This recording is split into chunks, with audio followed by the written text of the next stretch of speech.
Bienvenidos. Hoy vamos a analizar a fondo una realidad, bastante dura y a menudo invisible. Hablamos de las dificultades enormes que enfrentan las personas migrantes en México para simplemente acceder a la justicia.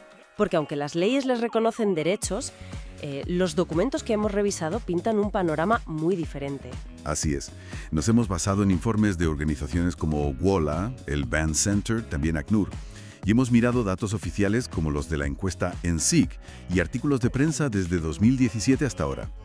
La idea es, desgranar esos obstáculos clave y ver cómo la corrupción impacta, y mucho, a esta población tan vulnerable. Y para empezar, hay un dato de WOLA que es, que hiela la sangre, la verdad. Es del periodo 2014-2016, de más de 5.800 delitos denunciados contra migrantes.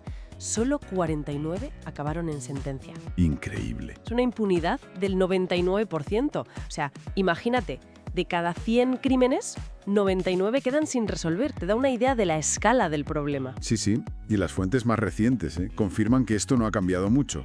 Delitos como el secuestro, la desaparición forzada, la extorsión, siguen siendo, una constante terrible en las rutas. Viendo esto, ¿quiénes están detrás? ¿Quiénes son los responsables según estos informes? Pues mira, los documentos apuntan sobre todo a grupos del crimen organizado, claro.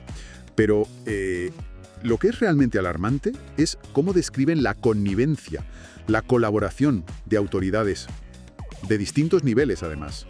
WOLA recogió testimonios, por ejemplo, de extorsiones por parte de la Policía Federal en Sonora, o casos donde operadores de autobuses o incluso funcionarios del IN, del Instituto Nacional de Migración, colaboraban entregando migrantes a redes criminales. Madre mía. Hasta taxistas, fíjate, implicados en secuestros cerca de estaciones. Con ese panorama, con esa posible complicidad oficial, intentar denunciar debe ser una odisea. Totalmente. Existe un miedo enorme. Miedo a las represalias, lógicamente, y una desconfianza muy profunda hacia las autoridades, que a veces, como señala WOLA, tienden a minimizar la gravedad de lo que les ha pasado. Claro. Y luego están las barreras prácticas, sobre todo si la persona está detenida, imagínate.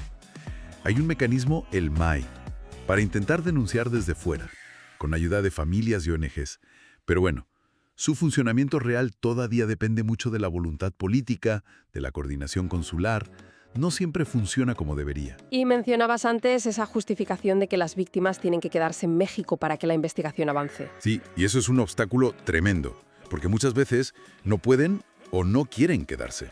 Pero es que además, las autoridades no siempre usan las herramientas que ya existen como las pruebas anticipadas. ¿Qué son exactamente? Pues básicamente permiten grabar testimonios que tengan validez legal antes de que la persona se vaya del país. Así aseguras esa prueba clave. Pero no se usan mucho. Has mencionado la conectividad con autoridades, y eso nos lleva directamente a la corrupción. Parece un factor clave en todo esto, ¿verdad? Totalmente. Es que es transversal, Lo impregna todo. Los informes del Band Center son muy detallados en esto. Hablan de sobornos pedidos por funcionarios del INEM o de la Guardia Nacional, pues para permitir el paso, para liberar a detenidos, para conseguir papeles.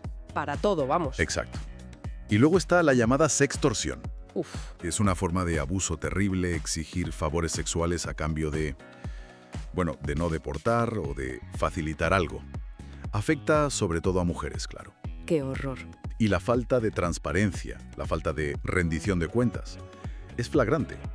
Esa cooperación entre funcionarios y crimen organizado crea un círculo vicioso de impunidad del que es muy difícil salir. Y esta vulnerabilidad, supongo, no afecta a todos por igual. ¿Hay colectivos que sufren más riesgos? Sin duda, las mujeres y los niños, niñas y adolescentes, los NNA, especialmente los que viajan solos. El riesgo que enfrentan de explotación sexual, de trata, es altísimo.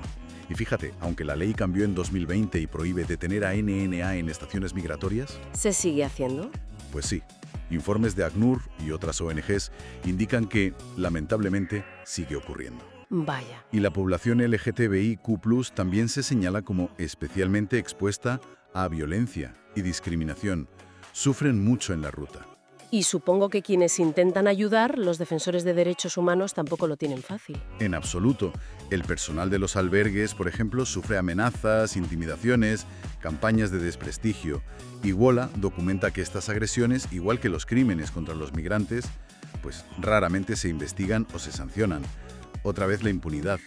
¿Y cómo influyen factores más recientes? Estoy pensando en la militarización de las fronteras, la pandemia, el aumento brutal de solicitudes de asilo. Pues mira, la militarización con la Guardia Nacional ha sido muy criticada. Fuentes como informes de derechos humanos o análisis en medios señalan que, que se equipara la migración irregular con un crimen y que estos cuerpos pues no están preparados para proteger derechos humanos, su función es otra. Entiendo. Luego, la pandemia de COVID-19 lo agravó todo. Dificultó trámites, el acceso a la salud.